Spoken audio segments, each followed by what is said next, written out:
Ăsta e un telefon de aproximativ 6500 de lei. E un telefon care nu aș vrea să pățească ceva, nu aș vrea să încadă de pe ghidonul motocicletei și nu aș vrea să mi se strice camerele de la vibrații.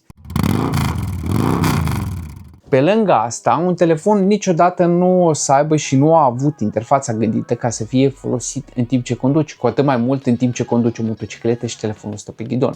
Ce vreau să zic cu asta e că telefonul pe ghidon e un pericol din punctul meu de vedere și nu o să încetez din campania asta câte zile trăiesc. De asta eu întotdeauna recomand. Aveți două variante pentru navigația la motocicletă. Ori vă luați o unitate dedicată, un Garmin, un TomTom și așa mai departe, ori, ce prefer eu, o tabletă cu Android Auto și Apple CarPlay. Și exact asta avem și astăzi. Un AOC C3 Plus pe care mi l-a trimis AOC să vorbesc despre el pentru voi. Și trebuie să știți că mi l-a trimis gratis, dar nu am primit niciun ban pentru review și am dreptul să zic ce vreau eu despre el. Așa că în clipul de astăzi o să facem 3 chestii scurte.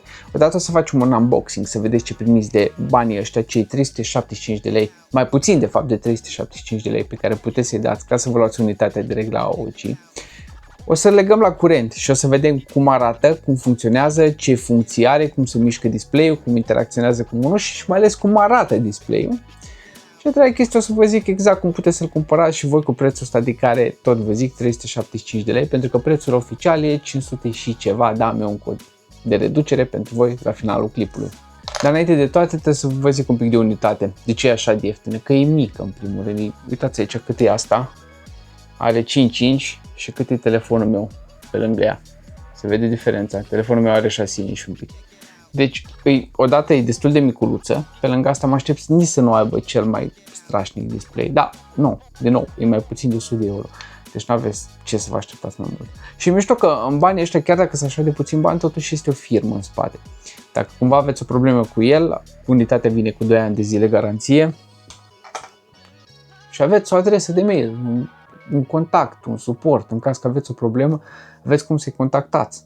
Nu cred, nu prea ai ce probleme, că tabletele astea, unitățile astea cu CarPlay Android Auto sunt destul de simple la urma urmei. Și asta fiind spuse, o să vă las în timpul unboxing-ului pe ecran niște statistici despre el, gen rezoluție, luminositate maximă, chestii de genul ăsta, informații care nu prea m-au interesat. Când ai 300 și ceva de lei pe unitate, te aștept să nu fie cea mai grozavă. Le vi las pe ecran și hai să trecem la unboxing. Și asta e unitatea. Ce micuță e. Deci are 5 inch. Ce drăguluță e. Uitați-o pe lângă telefonul meu. Cât e de mică. Și văd că are cablu deja legat. Da, pare a fi o mufă care e cu șuruburi. Deci asta într-un final se poate da jos. Mamă, câte are aici.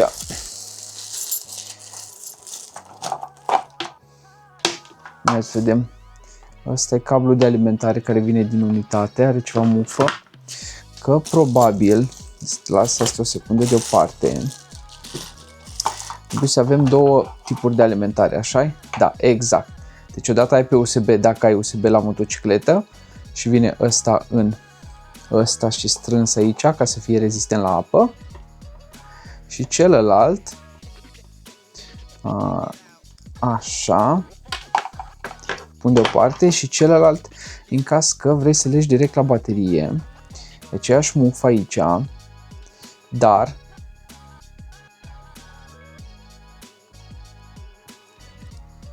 vedeți?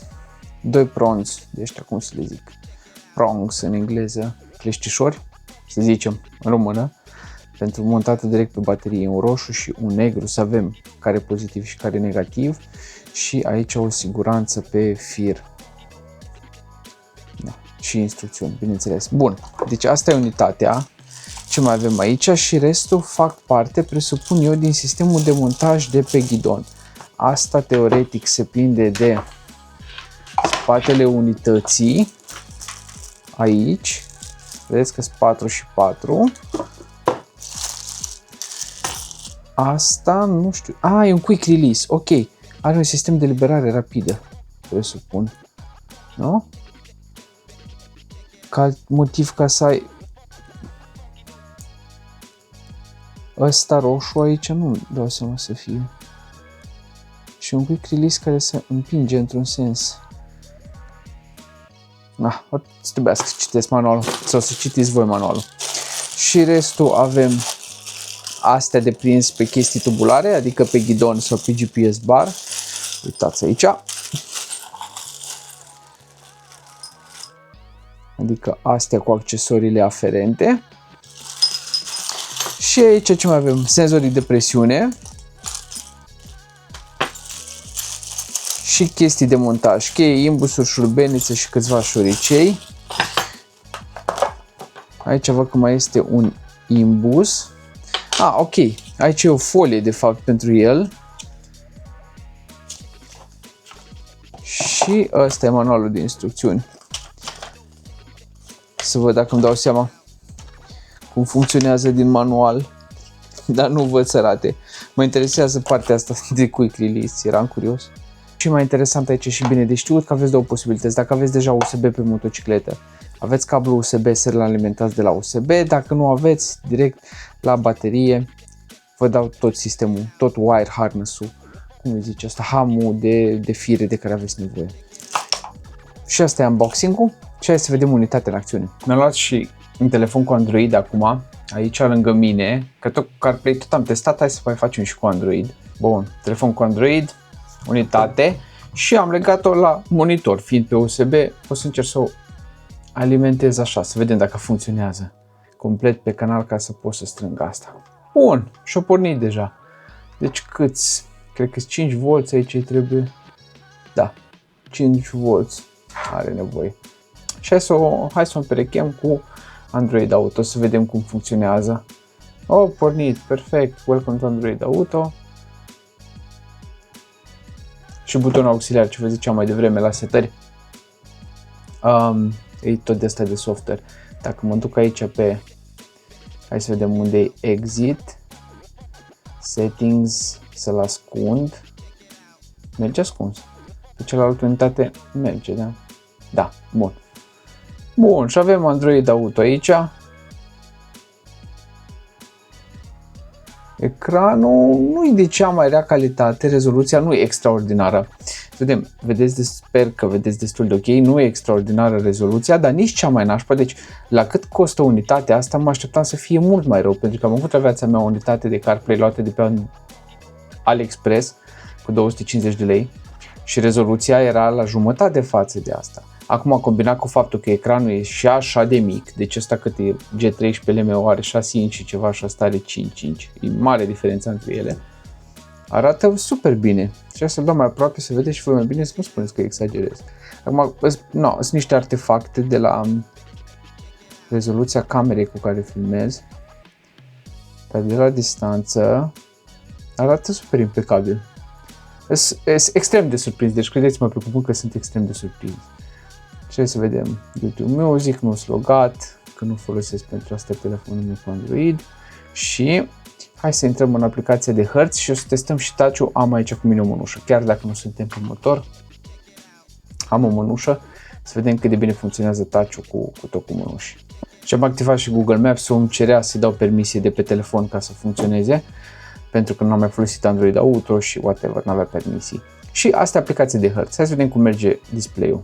Vedeți că nu e cel mai rapid display din lume, dar din nou e mult mai bine, deci e mult mai bine decât mă așteptam. Mă așteptam să fie mult mai rău. Bine, acum vedeți că se cadează că se și încarcă harta. Nu se încarcă nici măcar. Unde sunt? Așa. Are un pic de lag când încep să interacționez cu ea.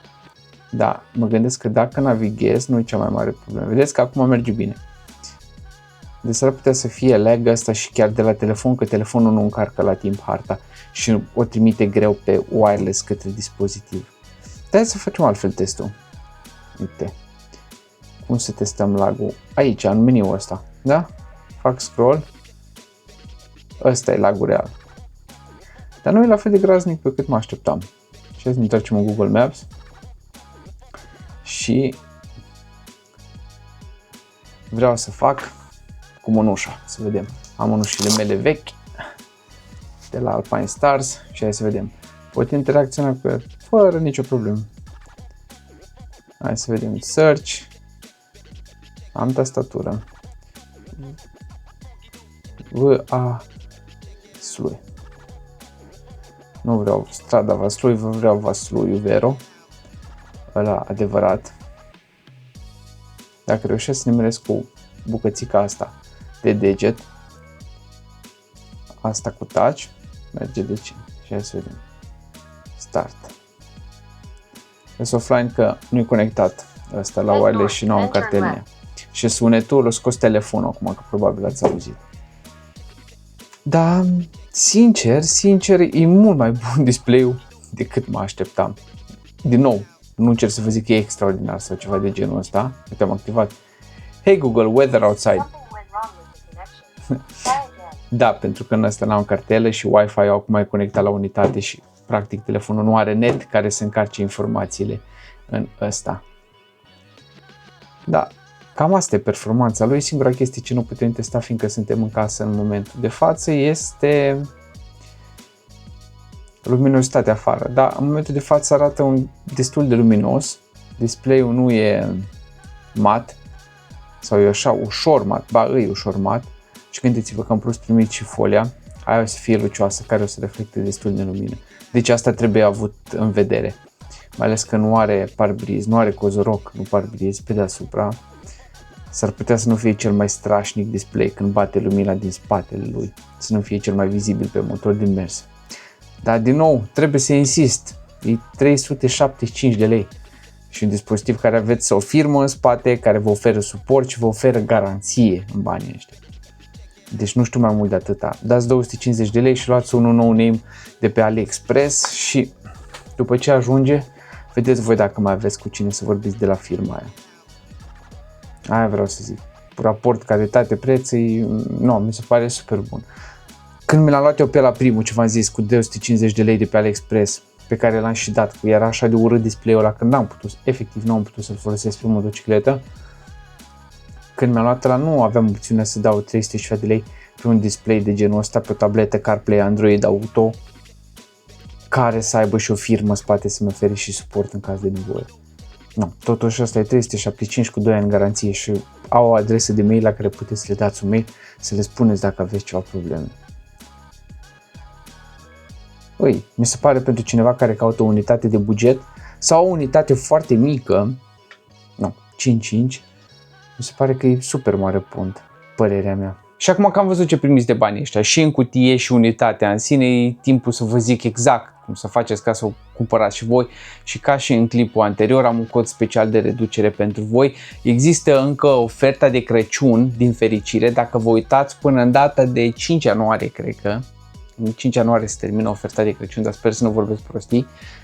Există codul Alex pe motor 28 și de la prețul de nu știu cât e, parcă $120, dacă aplicați Alex pe motor 28 codul ăsta, o să puteți să cumpărați cu 28% mai puțin, care e 80 ceva de dolari, care adineauri am făcut o conversia la data filmării clipului ăsta și era 373, ceva lei. Deci e super ieftin și asta include senzorii de presiune și toate chestiile ce le-am văzut la unboxing și cred că și folia inclusă. Dacă vă uitați după data în care se termină promoția de Crăciun, puteți în continuare să folosiți codul de reducere Alex pe motor, simplu, dar pentru ăla o să aveți reducere doar 22%. Sau așteptați la următoare promoție mare, că odată la câteva luni tot aștept să aibă genul ăsta de promoții, să mai dea coduri de reducere de astea mai mari. Da, bun, astea fiind spuse, dacă ați rămas până aici, vă mulțumesc foarte mult. Sper că vi s-a părut interesant. Dacă sunteți curioși, da, eu folosesc în continuare Aochi, am renunțat la alte branduri, pe Bella, pe motocicleta mea, tot un Aochi folosesc special pentru motociclete BMW. Deci îmi plac, aia vreau să zic. De aia sunt aici și am acceptat să mai fac review-ul la o a doua unitate, să vorbesc despre o a doua unitate. Bun. Dacă nu sunteți abonați, luați în considerare o abonare, un like, un share către prietenii voștri. Dacă aveți jos, sunteți pe mobil și aveți un buton de hype lângă secțiunea de comentarii, dați un hype că mă ajută foarte mult cu algoritmul. Și până se încălzește afară și avem asfaltul mai uscat, pot să vă zic doar să aveți grijă de voi, să aveți grijă unii de alții și asfaltul uscat să avem.